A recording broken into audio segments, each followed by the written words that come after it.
여러분 환영합니다.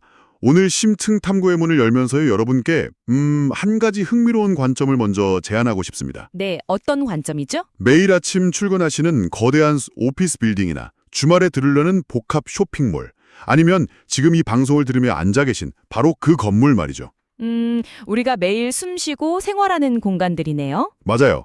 우리는 보통 이 공간들을 그냥 콘크리트랑 유리, 철근으로 굳어진 아주 정적인 구조물이라고 여기잖아요. 그쵸. 그냥 가만히 서 있는 껍데기 정도로 생각하기 쉽죠. 그런데 만약 이 건물들이 사실은 여러분을 지키기 위해서 24시간 내내 수만 개의 감각을 곤두세우고 조용히 호흡하는 그 거대한 기계 생명체라면 어떨까요? 아, 기계 생명체요? 사실 건축물을 생명체로 바라보는 그 접근이 공학적으로도 매우 타당합니다. 오, 공학적으로도요? 네, 실제로 현대 건축물은 그 뼈대 안에 혈관처럼 뻗어 있는 배관들이랑 또 신경망 같은 통신선들이 다 깔려 있거든요. 아, 핏줄과 신경망처럼요? 네, 맞습니다. 그걸 통해서 끊임없이 내부 상태를 모니터링하고 만약 위협이 감지되면 즉각적으로 스스로 판단을 내리도록 설계되어 있으니까요. 바로 그 점이 오늘 우리가 파헤쳐볼 주제의 핵심입니다.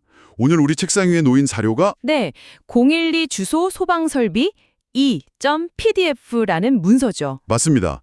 제목만 들으면 되게 복잡한 수치와 건조한 규정들로 가득한 공학 매뉴얼처럼 보일 수 있단 말이죠. 사실 펼쳐보면 수치가 많긴 합니다. 그렇죠. 하지만 이 자료를 찬찬히 해독해보면요.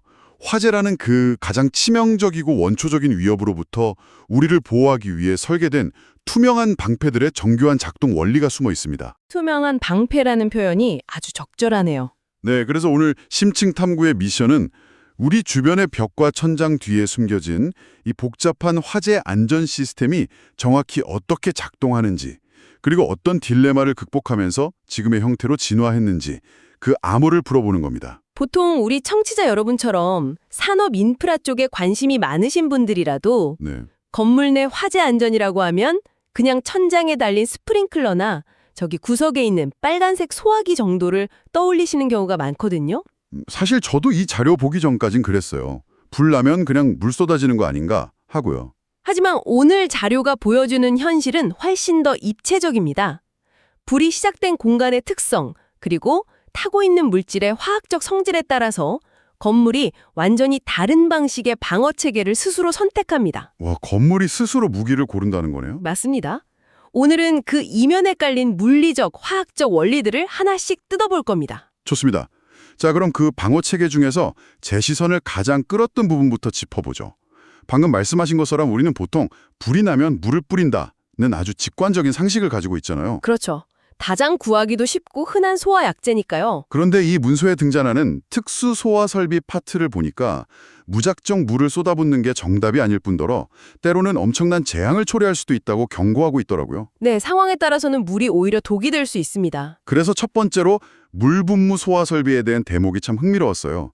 일반적인 스프링클러처럼 물을 그냥 확 뿌리는 게 아니라 물을 아주 미세한 안개 형태로 쪼개서 분사한다고 나와 있거든요. 네, 미세한 입자로 쪼개는 기술이죠. 아니, 단순히 물의 형태만 바꾼 건데 이게 불을 끄는데 어떤 차이를 만드는 건가요? 이게 공학적으로 보면 표면적의 극대화를 의미합니다. 물이 화재 열을 만나서 수증기로 기화할 때 주변 열을 엄청나게 빼앗아 가거든요. 아, 열을 흡수하는 거군요. 네, 그걸 증발잡열이라고 부릅니다. 물방울이 작아질수록 화염과 맞닿는 면적이 넓어지기 때문에 순간적인 냉각 효과가 폭발적으로 증가하는 거죠. 물방울 개수가 많아지니까 불꽃이랑 닿는 면적도 훨씬 넓어지겠네요. 정확합니다. 게다가 액체 상태의 물이 기체인 수증기로 변하면서 부피가 무려 1700배 정도 팽창합니다. 1700배요. 엄청나네요. 네, 이 거대한 수증기 구름이 화재 공간을 덮어버리면서 산소의 유입을 물리적으로 꽉 밀어내서 차단하는 질식 효과까지 동시에 만들어내는 겁니다. 아, 열도 뺏고 산소도 막고 냉각과 질식을 동시에 타격하는 거군요. 맞습니다. 일석이조의 효과죠. 그런데 제가 이 자료를 보면서 정말 감탄했던 건 이 물분무가 기름 화재에 쓰일 때 일어나는 현상이에요. 아, 에멀션 효과 말씀하시는군요. 네, 상식적으로 물이랑 기름은 완전 상극이잖아요. 고기 구울 때 기름에 물 떨어지면 막 튀어오르면서 불길이 확 번지는데 번지죠. 그래서 주방 화재 때 물 부으면 절대 안 된다고 하잖아요. 맞아요. 그런데 이 자료에서는 미세한 물분무를 가연성 액체, 즉 기름 표면에 강하게 뿜어내면 불연성 에멀션을 형성해서 연소를 막는다고 설명하고 있어요. 물과 기름이 안 섞이는데 어떻게 방어막이 생기는 거죠? 아주 날카로운 지적입니다. 평상시라면 당연히 안 섞이겠죠? 하지만 고압으로 분사된 아주 미세한 물방울들이 강한 물리적 충격과 함께 타오르는 기름 표면이랑 팍 충돌하면요? 물리적 충격 때문에요? 네, 순간적으로 섞이게 됩니다. 물과 기름 입자가 강제로 뒤엉켜서 유화정태, 즉 에멀션층을 형성해버리는 거죠. 아, 마치 샐러드 드레싱 먹을 때 오일이랑 식초 분리되어 있는 걸 세게 흔들면 순간적으로 뿌옇게 섞이는 거랑 똑같은 원리입니다. 와, 기발하네요. 건물일이 화재 현장에서 불연성 드레싱을 만들어버리는 거군요. 재미있는 비유네요. 그렇게 만들어진 불연성의 에멀션층이 화염과 기름 표면 사이를 가로막는 얇은 장막 역할을 합니다. 가연성 증기가 위로 올라오지 못하게 확 누르고 외부 산소가 침투하지 못하게 막아버리는 완벽한 차단막이 되는 셈이죠. 정말 대단합니다. 그런데 자료를 조금 더 뒤로 넘겨보니까 이 훌륭한 물분무조차도 사용하기 위험한 장소들이 등장하더라고요. 네, 어떤 장소들이었죠? 비행기 경락고나 대형 자동차 주차장 같은 곳들이요. 이런 곳은 항공유나 가솔린 같은 연료가 엄청나게 대량으로 존재하잖아요. 아주 위험한 화재가 발생할 수 있는 공간들이죠. 네, 그런데 여기서는 물 대신 포소화 설비, 그러니까 거품을 쓴다고 되어 있습니다. 아니, 방금 말한 에멀션 효과가 있는데도 굳이 거품을 고집하는 이유가 뭘까요? 에멀션 효과가 훌륭하긴 하지만 경락고나 주차장처럼 바닥 면적이 엄청나게 넓고 기름이 대량으로 유출될 수 있는 환경에서는 한계가 명확합니다. 한계요? 물리적인 한계인가요? 네, 물을 기반으로 한 방식을 잘못 썼다가는 타오르는 기름이 그 물을 타고 바닥을 흘러서 건물 전체로 화재를 확산시킬 수 있는 치명적인 위험이 있거든요. 아, 불붙은 기름이 물 위에 떠서 강물처럼 흘러갈 수 있다는 거군요. 끔찍하네요. 맞습니다. 그래서 자료에 명시된 공기포나 화학포 같은 특수한 거품을 사용하는 겁니다. 이 거품들은 가벼워서 기름 표면 위에 아주 안정적으로 둥둥 뜹니다. 거품 이불을 덮어버리는 거네요. 정확합니다. 화재 면적 전체를 두꺼운 거품 이불로 빈틈없이 덮어버리죠. 산소를 원천적으로 차단할 뿐만 아니라 화염의 열기가 기름을 계속 기화시키는 것까지 억제하는 이중 방어선 역할을 완벽하게 해냅니다. 공간의 특성이랑 위험물질의 규모에 따라서 무기를 완벽하게 교체하는 거군요. 그렇다면 우리 청취자 여러분처럼 IT 인프라에 익숙하신 분들이 가장 궁금해할 공간도 짚고 넘어가야죠. 데이터 센터나 통신 기계실 같은 곳 말이죠. 맞습니다. 여기는 뭐 물이든 거품이든 뿌렸다가는 화재 진압하기도 전에 수백억 원짜리 서버랑 네트워크 장비들이 다 쇼트나서 망가져버릴 텐데요. 네, 예전에 카카오톡 목통 사태 때 데이터 센터 화재가 얼마나 큰 파장을 일으켰는지 청취자 여러분도 다들 기억하실 겁니다. 정말 국가적인 마비가 왔었죠. 이런 곳은 대체 어떻게 방어하나요? 그런 딜레마를 해결하기 위해 등장한 것이 바로 가스계 소화 설비입니다.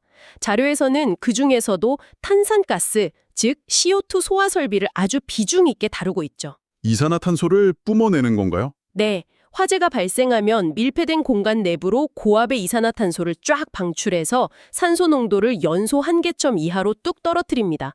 말 그대로 불을 질식시키는 방식이죠. 가스니까 장비에 묻지도 않겠네요? 바로 그겁니다. 이 가스계 소화 약제의 가장 큰 장점이 화재 진압 후의 흔적이 전혀 남지 않는다는 거예요.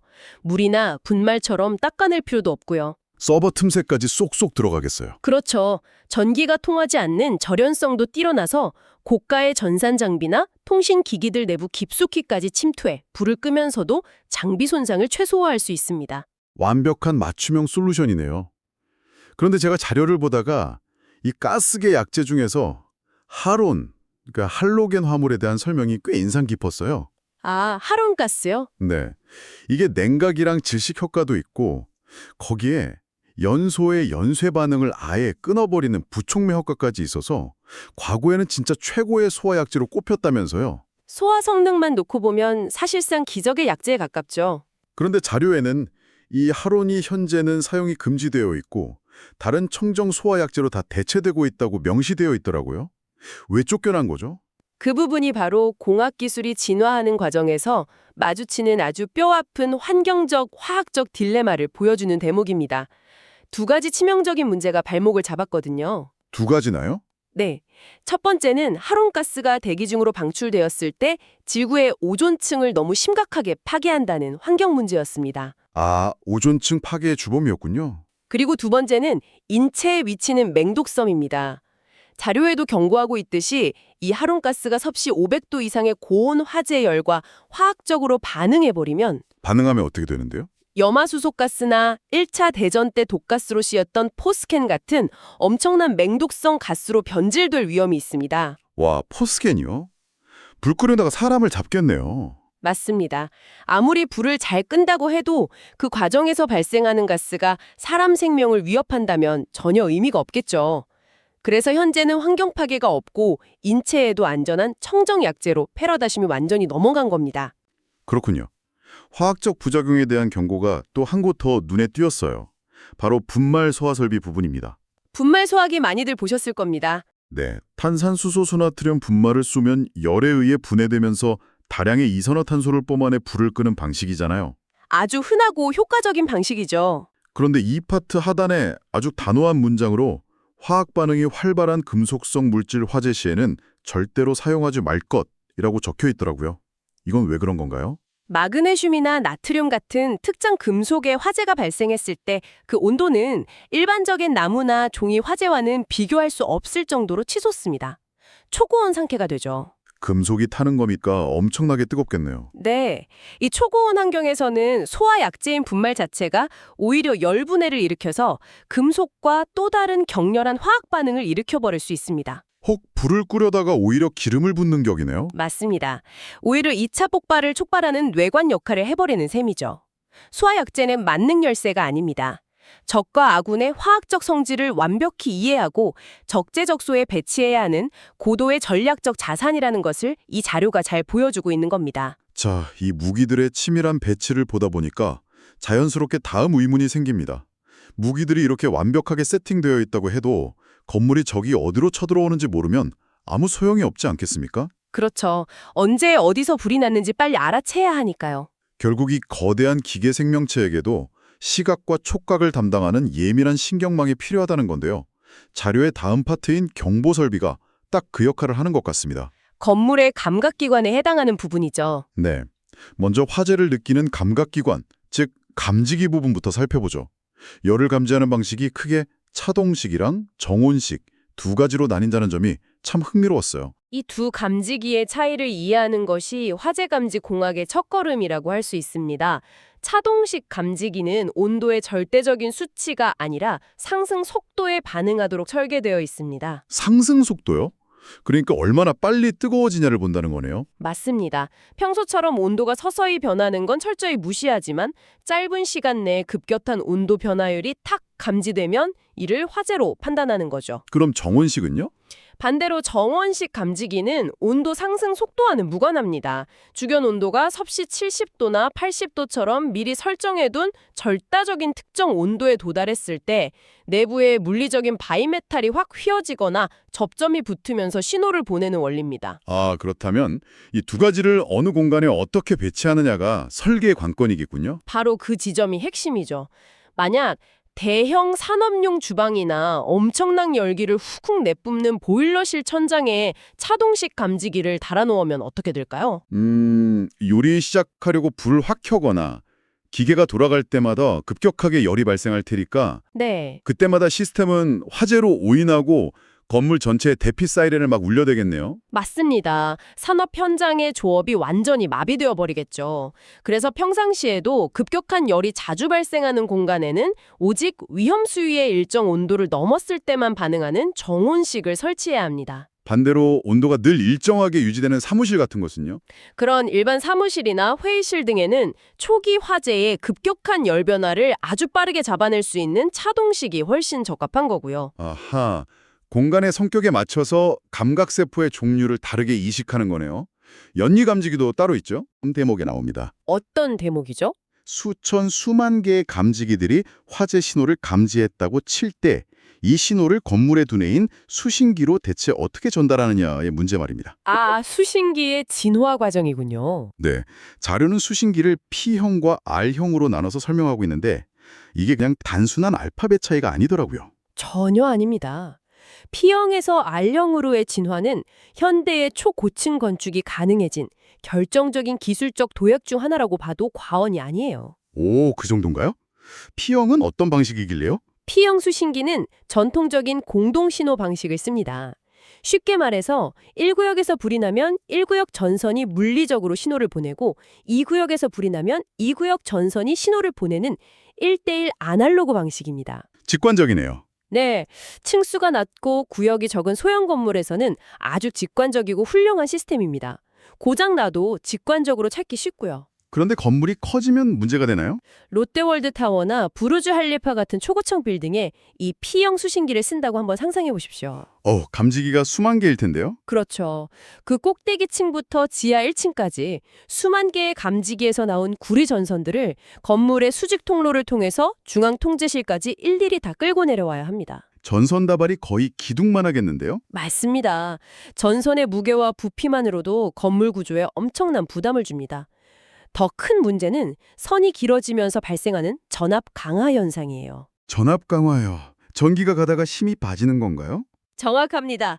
정작 꼭대기에서 불이 났을 때 전기 신호가 약해져서 수신기까지 제대로 도달하지 못하는 치명적인 오류가 발생할 수 있습니다. 그래서 그 물리적인 한계를 돌파하기 위해 등장한 것이 바로 R형 수신기라는 거군요. 네, 자료를 보시면 R형은 다중통신선에 의한 고유 신호 방식을 사용한다고 적혀 있습니다. 말이 좀 어려운데 컴퓨터 네트워크 같은 건가요? 맞습니다. 아날로그 배선 방식에서 디지털 네트워크 방식으로 통째로 진화한 겁니다. R형 시스템에서는 수만 가닥의 전선이 필요가 없어요. 그럼 신호를 어떻게 보내죠? 건물의 각 층이나 구역마다 중계기라는 작은 기기들을 설치합니다. 각 구역의 감지기 신호를 중계기가 먼저 취합한 다음에 이 신호를 0과 1로 이루어진 디지털 패킷 형태의 고유 신호로 변환합니다. 신호에 디지털 이름표를 붙여버리는 거군요. 바로 그겁니다. 그리고 이 디지털 신호들을 단 몇 가닥의 고속 다중통신선, 즉 데이터 버스에 실어서 중앙의 R형 수신기로 보내는 방식입니다. 컴퓨터들이 랜선 하나로 수많은 데이터를 주고받는 통신망의 원리를 건물 안전 시스템에 그대로 이식한 거네요. 맞습니다.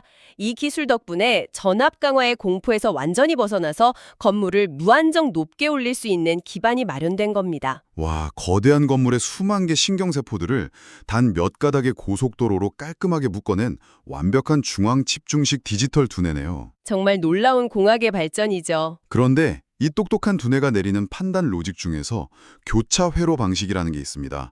저는 처음에 감지기 하나만 삐 올려도 물이나 가스가 팍 쏟아지는 줄 알았는데 그게 아니더군요. 영화에서는 보통 그렇게 많이 묘사되죠.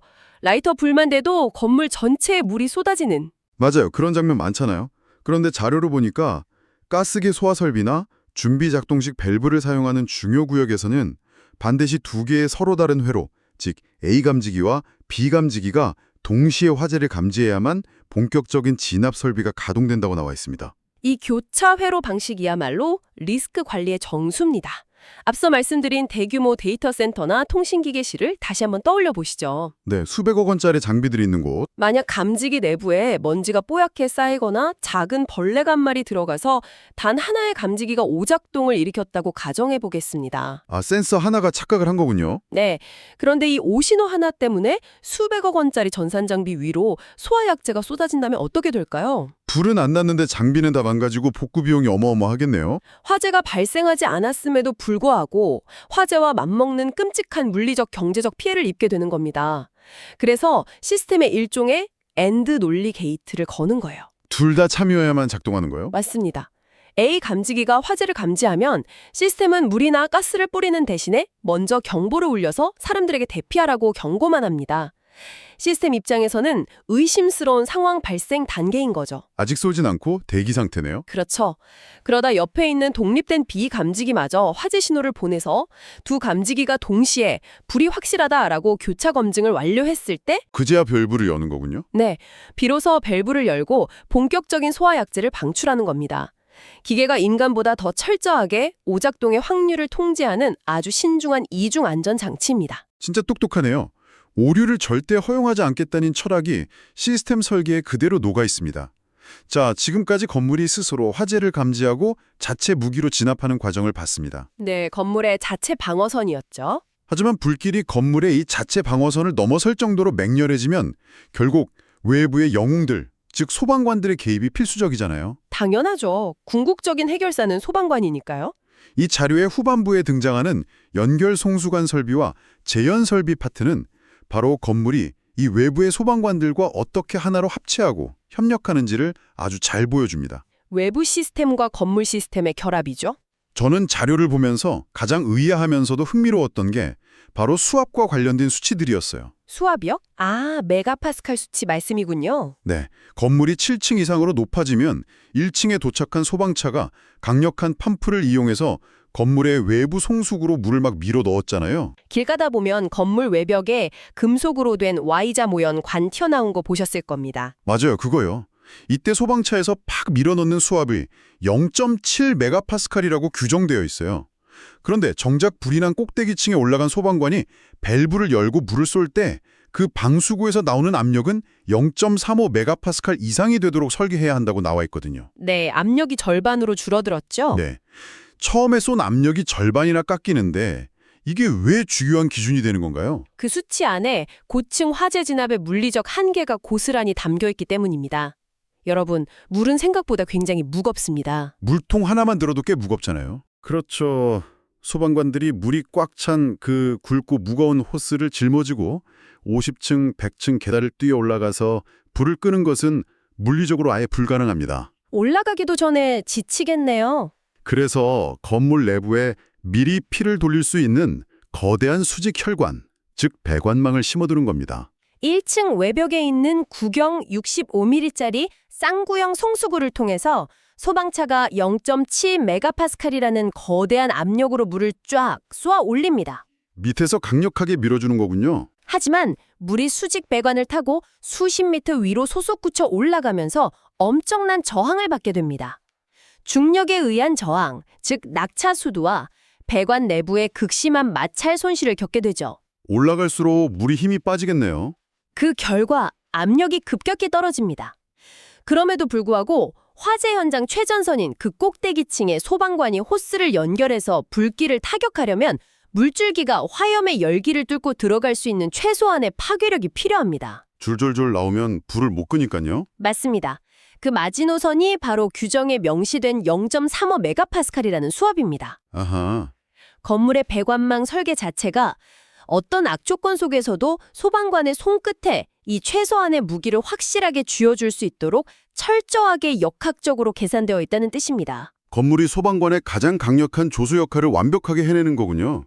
설계자들의 노고가 엿보입니다. 정말 치열한 계산의 결과물이죠. 그런데 전문가님, 소방관들이 불길과 싸우는 동안에 사실 건물 안에 있는 사람의 목숨을 가장 크게 위협하는 것은 빨간 불꽃 자체가 아니지 않습니까? 맞습니다. 화재 시 인명피해의 가장 큰 원인은 언제나 압도적으로 연기입니다. 연기요? 연기 속에 포함된 일산화탄소 같은 유독가스가 사람을 순식간에 질식시키고 또 시야를 완전히 차단해버려서 탈출구를 아래 찾지 못하게 만들어버리거든요. 패닉에 빠지게 되죠. 그래서 이 자료에 대미를 장식하는 기술이 바로 연기를 통제하는 재연 설비와 불길을 꽉 가두는 방화구획이군요. 네, 본격적인 연기와의 전쟁입니다. 자료에 등장하는 재연 설비를 보면 창문으로 자연스럽게 빼내는 자연 배연도 있지만 고층 빌딩이나 햇빛 한 줌 만들어 오는 깊은 지하 공간에서는 반드시 기계의 힘으로 강제 배출을 해야 한다고 나와 있어요. 그걸 기계식 배연이라고 합니다. 네. 천장이나 벽 뒤에 숨겨진 0.5mm 두께의 아주 튼튼한 아연도금 강판으로 만들어진 배연 풍도, 즉 덕트를 통해서 거대한 환풍기들이 연기를 진짜 진공청소기처럼 빨아들이는 구조더라고요. 이 기계식 재연 기술은 생존 골든타임을 확보하는 데 정말 핵심적입니다. 하지만 연기를 빼내는 것과 동시에 반드시 병행되어야 하는 강력한 물리적 통제 기술이 있습니다. 그게 바로 방화구획인가요? 네, 연기와 불길이 다른 층이나 다른 방으로 번져나가는 것을 물리적으로 완벽하게 차단하는 방화구획, 영어로는 Fire Compartmentalization이라고 합니다. 이름부터 뭔가 단단해 보이네요. 이 방화구의 개념의 도입이야말로 현대 건축물이 옆으로만 넓게 퍼지는 수평적 확장에서 벗어나서 하늘을 향해 치솟는 초고층 마철로로 진화할 수 있었던 결정적인 한계 돌파였습니다. 오, 단순한 화재 안전장치가 아니라 건축의 역사 자체를 바꾼 개념이군요. 어떤 원리로 작동하는 건가요? 자료의 규정을 보면 아주 극적입니다. 평소에는 수천 평 단위로 탁 트여 있는 넓은 쇼핑몰이나 사무실 공간이라도 화재 경보가 울리는 순간 숨어있던 무거운 철제 방화 셔터들이 천장에서 쿵 하고 쏟아져 내립니다. 쾅 하고 닫히는군요. 네. 그리고 곳곳에 방화문들이 일제히 닫히죠. 규정에 따르면 10층 이하 건물은 바닥 면적 1000제곱미터마다 만약 스프링클러가 잘 설치되어 있다면 3000제곱미터마다 건물을 쪼개게 되어 있습니다. 공간을 토막 내는 거네요. 맞습니다. 11층 이상의 고층은 불길이 번지기 더 쉬우니까 더 촘촘한 면적 단위로 공간을 완전히 분리해버립니다. 위아래층은 어떻게 되나요? 위층과 아래층 사이의 공간도 층마다 방화제로 철저하게 밀폐되어 차단됩니다. 쉽게 말해서 거대한 건물 전체가 순식간에 아주 독립적이고 밀폐된 수십 개의 안전한 큐브들로 쫙 쪼개지는 겁니다. 영화 큐브처럼요. 비슷하죠. 이 방화구의 기술이 없었다면 불이 났을 때 고층 빌딩은 불길과 연기가 위로 걷잡을 수 없이 치솟는 그냥 거대한 굴뚝에 불과했을 겁니다. 생각만 해도 아찔하네요. 100층짜리 골뚝이라니. 그래서 1000제곱미터라는 큐브 단위로 화재를 꽉 격리함으로써 사람들이 대피할 시간을 충분히 벌고 소방관이 도착할 때까지 화재의 확산을 억제하는 겁니다. 와, 거대한 굴뚝이 될 뻔한 마천루를 수백 개의 안전한 큐브로 찰칵찰칵 분해해버린다니 전문가님 설명을 들으니까 정말 머릿속에 블록버스터 영화의 한 장면처럼 생생하게 그려집니다. 매일 보는 건물이지만 정말 역동적인 시스템이죠. 자, 여러분. 오늘 우리가 해독한 이 건축설비 문서의 내용을 한번 요약해 볼까요? 우리가 매일 출퇴근하면 스쳐 지나가는 건물들의 벽과 천장 뒤에는요. 네, 물과 기름의 상극을 오히려 역이용해서 불연성 막을 차버리는 기발한 에멀션칠, 층층이 뻗어나간 수만 개의 통신선을 하나로 묶어낸 중앙집중식 디지털 두뇌인 R형 수신기, 맞습니다. 그리고 소방관의 한계 수압 0.35메가파스칼을 보장하기 위해 설계된 거대한 수직 핏줄 연결 송수관, 화재 시 건물을 독립된 큐브로 조각내며 숨막히는 연기를 빨아들이는 강판 배연 풍도까지 정말 수많은 기술이 숨어 있죠. 이토록 치밀하고 거대한 방어 체계가 마치 오케스트라처럼 맞물려 돌아가고 있었습니다. 여러분, 다음에 복합 쇼핑몰이나 지하 주차장에 차를 세우실 때 혹은 엘리베이터를 타고 고층 오피스에 딱 올라가실 때 천장을 한번 올려다보세요. 평소엔 안 보이던 것들이 보일 겁니다. 맞아요. 일정한 간격으로 촘촘히 배치된 감지기들이랑 외벽에 무심히 달린 쌍구형 송수구가 완전히 새롭게 보이실 겁니다. 여러분을 지키기 위해 24시간 깨어있는 투명한 보디가드들의 숨결을 아마 느끼실 수 있을 거예요. 오늘 우리가 이 탐구한 놀라운 공학적 성취들을 되짚어보면서요. 저는 현대 건축의 진화 방향에 대해 아주 무겁고도 중요한 질문을 여러분께 하나 던지고 싶습니다. 오, 어떤 질문이죠? 오늘 살펴본 바와 같이 현재의 건축물들은 수만 개의 센서 신호를 단 몇 가닥의 다중통신선으로 처리하는 R형 수신기라는 아주 똑똑한 중앙집중식 디지털 두뇌에 전적으로 의존하고 있습니다. 효율의 끝판왕이죠. 네. 또한 기밀하게 짜인 기계식 제연 설비 역시 끊임없는 전기, 즉 전력 공급을 전제로 작동하죠. 이 모든 것이 디지털화되고 중앙에서 하나로 딱 통제되는 지극히 효율적이고 아름다운 첨단 시스템입니다. 그런데 뭔가 불안한 구석이 있다는 말씀이신가요? 만약에요. 극단적인 형태의 사이버 공격이 건물의 이 디지털 통신망을 타격하거나 아니면 예기치 못한 대규모 전자기 펄스, 즉 EMP 현상으로 인해서 이 다중통신선과 디지털 제어반이 순식간에 완전히 먹통이 된다면 어떻게 될까요? 아, 건물의 두뇌가 순식간에 죽어버리는 거네요. 맞습니다. 우리가 디지털의 이 극한 효율성과 자동화의 마법에 너무 취해버린 나머지 오히려 수많은 구리선을 무식할 정도로 일일이 연결하고 물리적인 압력과 역학만으로 묵묵히 작동하던 과거 아날로그 방어망의 그 거칠지만 끈질긴 견고함을 점점 잃어가고 있는 것은 아닐까요? 와, 뼈 때리는 질문이네요. 효율을 얻은 대신 무식한 튼튼함을 잃었다. 고도로 연결되고 중앙 집중화된 시스템일수록 단 한 곳의 치명적인 신경 단절만으로 거대한 생명체 전체가 완전히 마비될 수 있다는 이 역설적인 딜레마. 현대 공학은 과연 이 디지털의 취약점을 어떻게 보완해 나갈 것인지 정말 깊이 고민해봐야 할 시점입니다. 정말 압도적인 통찰입니다. 가장 완벽하게 진화한 기술이 어쩌면 가장 치명적인 아킬레스건을 내포하고 있을지도 모른다는 사실. 이 도발적인 화두는 비단 건축물뿐만 아니라 초연결 시대를 살아가는 우리 사회 전체의 시스템에도 똑같이 적용될 수 있겠나요? 맞습니다. 우리의 모든 인프라가 던지는 숙제죠. 오늘 방송을 들으신 여러분도 각자의 일상 속에서 우리를 둘러싼 이 거대하고 스와트한 시스템들의 이면을 한 번쯤 곰곰이 곱씹어 보셨으면 좋겠습니다.